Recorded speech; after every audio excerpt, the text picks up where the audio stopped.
Eduardo Valero, politólogo, nos está analizando el tema internacional y nos decía precisamente que hay elecciones en Alemania pronto, en una situación muy delicada con la cuestión de Rusia, Ucrania, la nueva actitud de Trump, la reunión de París de Seguridad Europea y para Alemania, que es fundamental en la Unión Europea junto con Francia, es un reto muy importante. Sí, además de eso, el tablero del sistema político alemán se abrió. Ya no hay la gran mayoría del Partido Socialdemócrata y el Partido Demócrata Cristiano. El nuevo partido que ha estado dando la hora, que es AfD, que es Alternativa para Alemania, es un partido que viene de la decisión de la CDU, del partido de Merkel, que se fue más a la derecha. Y bueno, en este momento tiene, en las encuestas, tiene está de segundo en la intención de voto. Bien, y por supuesto eso tiene una implicación internacional, porque AfD es más cercana, Alice Weidel es mucho más cercana, por lo menos en discurso, a Putin, y ellos siguen manteniendo una actitud muy anti-euro, ¿okay? Anti-zona euro. Es raro ese triángulo Putin en Alemania, el partido de derecha y Trump. Sí, lo que pasa es que ellos consideran que los gobiernos de la democracia cristiana y de la socialdemocracia han estado cercanos a Estados Unidos y ellos han venido explotando en alguna medida la queja del votante europeo con la cercanía entre Biden en su momento y la Unión Europea. Entonces, ahí se está generando una fricción muy importante y, por supuesto, creo que el mejor escenario que le pudiera ocurrir a Alemania es que el señor Merz, que es el candidato de la democracia cristiana y de la CDU, hay que recordar que en Alemania la CDU y la CSU son partidos socialcristianos, demócratas cristianos, y hacen coalición, pudiera tener la mayor cantidad de diputados al Bundestag y pudieran, hay que esperar los números, hay que esperar cómo queda la votación, pudieran generar una gran coalición con el SPD, que es el partido de Olaf Scholz, que son los partidos como que más de centro. ¿Cómo quedan los verdes? Los Grünen Party, que es un partido que ha sido como de balance en todo el tiempo anterior. Sí, el fenómeno del Partido de los Verdes es un fenómeno muy importante, porque además han tenido sus picos en los 90 con aquel canciller que estuvo... Fischer. Con Joschka Fischer, que era el ministro de Defensa, si mi memoria no me falla, no, fue el ministro de Política Exterior de Gerhard Schröder, cuando Schröder quedó como canciller en el año 98, 99. Ellos tuvieron un pico muy alto, luego se mantuvieron, luego con el gobierno de Olaf Scholz, Annalena Baerbock fue la candidata a canciller por parte de los Verdes. Tuvieron un resurgir, pero con la debilidad de la coalición actual que gobierna Alemania, pues obviamente tuvo que adelantarse las elecciones nacionales. Desde el punto de vista de la ciencia política, esa decisión que hay, que pasó en Alemania con la derecha, o en España también con Vox, que vienen de la democracia cristiana, pero también en la socialdemocracia, las decisiones de Sumar y partidos de izquierda, es una constante en los últimos tiempos. Sí, yo creo que hay una fractura en el imaginario colectivo del europeo, en buena medida porque hay unos reclamos que ya el votante europeo considera que los partidos de centro no le satisfacen y esto ha generado el aumento de agendas políticas más hacia los extremos, tanto hacia la izquierda como hacia la derecha.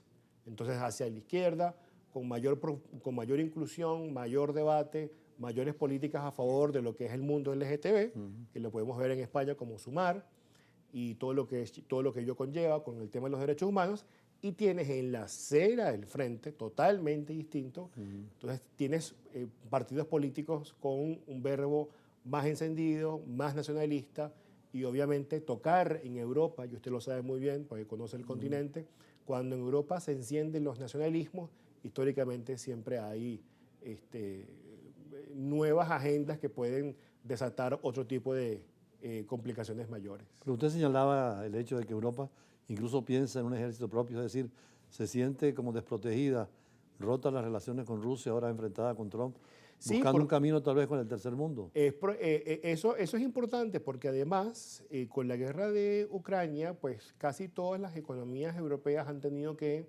no solamente verse con la incomodidad de no tener el gas ruso y no tener el petróleo, que obviamente les abarataba mucho la vida. Ahora les toca, pues, endeudarse y invertir más en gasto público, en armamento. Eso le ha generado, por supuesto, un aumento de la inflación. Eso le ha generado también el recelo por parte de la opinión pública europea, porque siente que a 1.000 o a 1.500 kilómetros de donde estén las capitales europeas occidentales, pues hay una guerra. Y obviamente el votante europeo se pregunta, bueno, ¿y qué pasaría si esta situación se complica? Entonces, al tener a la OTAN, y obviamente el artículo 5 de la OTAN, donde toda asociación estratégica tiene que pasar obviamente por el consentimiento de Estados Unidos, pues obviamente cuando se plantea en Europa el nuevo ejército europeo, sería buscar un nuevo esquema de seguridad sin la OTAN.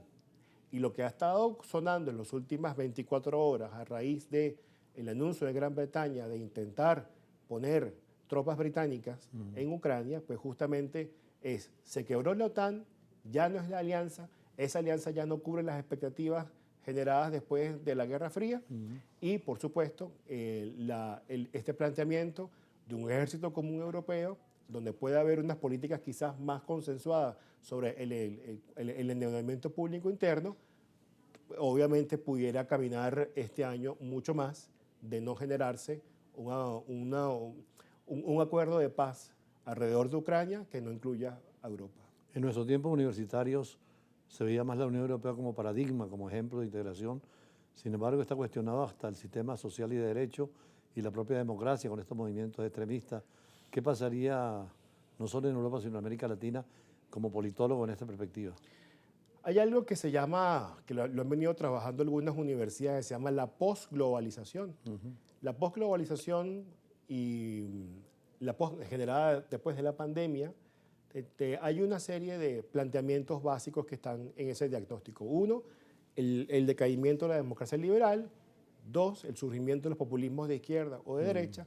Y tres, los nuevos esquemas de geopolítica a nivel internacional, en donde China, la República Popular de China, con su economía avasallante, toda su tecnología que está de punta, que está marcando el mundo, pues está generando ese entredicho, ese replanteamiento en Europa y por supuesto también en América Latina. Pero el tema europeo es muy fuerte porque la economía no está creciendo, está cerca del 1%, hay una gran preocupación sobre ello.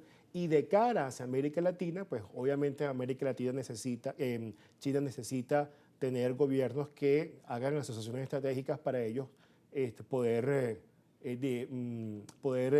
extraer petróleo y extraer materias primas de manera de poder podido seguir consolidando su esquema de influencia internacional en lo que queda de siglo. Ya en el último minuto, usted que ha sido profesor por muchos años, director de la Escuela de Ciencias Políticas, ¿qué le recomienda a los jóvenes en el estudio de la política verdadera, de la política con P grande, de las grandes ideas, y no muchas veces en lo que se ha convertido como una especie de teatro o de tragedia? Yo siempre he creído que estos tiempos son los mejores tiempos para ser o politólogo, o sea, licenciado en Ciencias Políticas, o en Relaciones Internacionales o Estudios Internacionales. En buena medida porque el tablero de ajedrez internacional se mueve y uno puede ver cómo las crisis, si las estudias en perspectiva histórica y luego con el análisis respectivo del momento, se puede generar mejores resultados a nivel académico. Así que yo creo que es un gran momento para hacerlo, creo que es una gran oportunidad para que nuestras escuelas, Venezuela siempre ha sido líder en escuelas de estudios internacionales, como la Central y la Santa María, y por supuesto la Central y otras universidades en el caso también de Ciencias Políticas. Bueno, muchísimas gracias, apreciado profesor, compañero de estudios también, y de muchas líderes en la política.